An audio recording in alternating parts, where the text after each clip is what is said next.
Presiden Amerika Serikat Joe Biden sempat diinterupsi saat berpidato di sebuah gereja pada Senin 8 Januari 2024. Sejumlah orang memprotes dukungan Biden terhadap Israel dan mendesak gencatan senjata di Gaza segera dilakukan.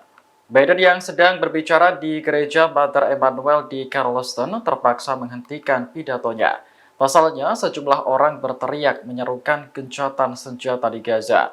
Mereka mendesak Biden untuk melakukan hal itu sekarang jika benar-benar peduli terhadap nyawa warga Palestina. Presiden Biden berusaha menenangkan situasi sambil mengangkat tangannya dan berkata tidak apa-apa. Ia memaklumi protes yang dilayangkan para pengunjuk rasa pro-Palestina tersebut. Biden berdalih bahwa dirinya telah bekerja secara diam-diam dengan pemerintah Israel. Menurutnya, kerjasama ini bertujuan untuk mengurangi jumlah tentara Israel di Gaza.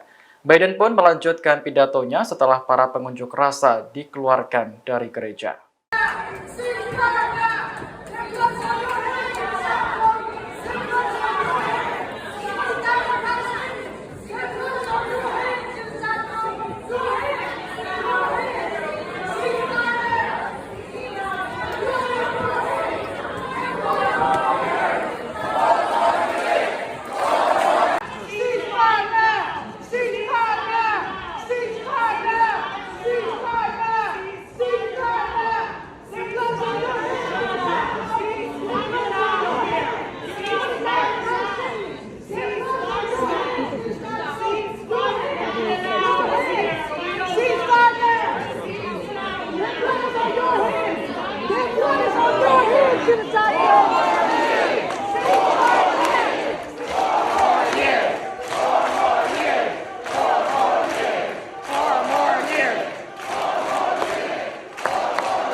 Pasukan pendudukan Israel membunuh 3 pejuang Palestina di Tulkarem tepi barat pada Senin 8 Januari 2024. Aksi pembunuhan ini mengundang kemarahan dari Brigade Tulkarem dan langsung melakukan pembalasan.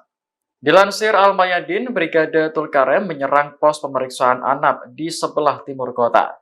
Tidak disebutkan apakah serangan balasan itu berhasil melukai pasukan Israel. Namun di tempat lain, Brigade Martir Al-Aqsa juga melakukan pembalasan, tepatnya di Jenin.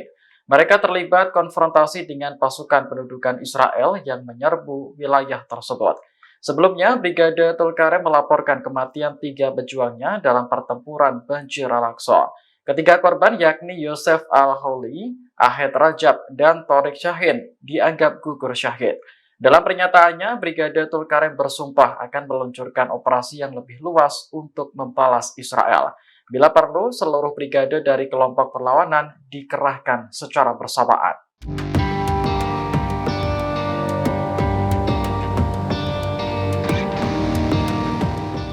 Amerika Serikat bersama sekutunya telah membentuk koalisi Laut Merah untuk melawan Houthi Yaman.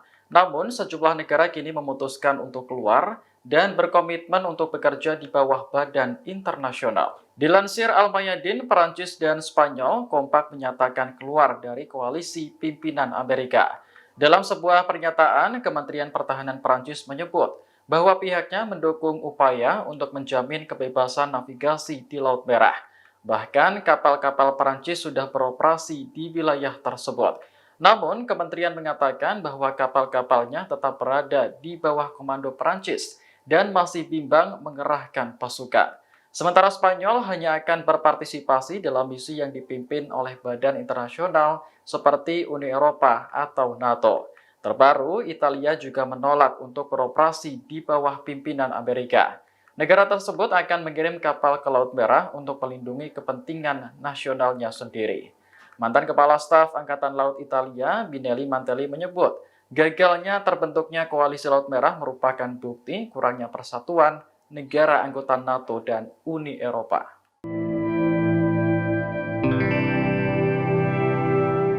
Pasukan Israel menemukan pabrik senjata Hamas di bawah terowongan Gaza pada Senin 8 Januari 2024. Dari hasil penyelidikan, pabrik tersebut digunakan untuk memproduksi roket dengan jangkauan lebih dari 100 km.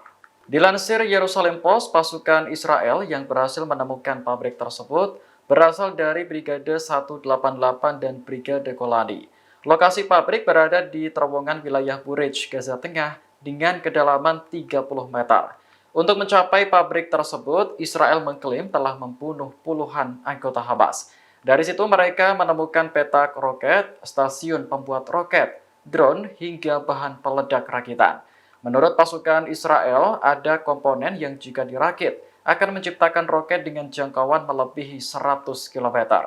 Artinya, Hamas dapat dengan mudah menargetkan ibu kota Israel, yakni Tel Aviv.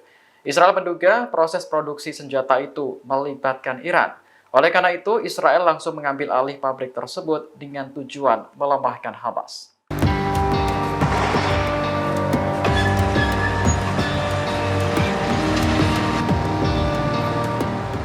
Militer Israel mengumumkan pergeseran dalam perang melawan Hamas di Gaza pada Senin 8 Januari 2024. Juru bicara militer Israel Daniel Hagari mengatakan pihaknya akan beralih ke fase yang tidak terlalu intensif melawan Hamas.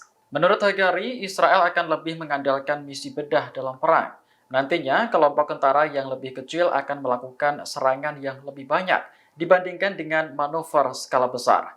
Meski begitu, pasukan Israel akan terus bergerak ke selatan, terutama di Han Yunis dan Deir al-Balah, sehingga peperangan tidak hanya terfokus di Gaza Utara.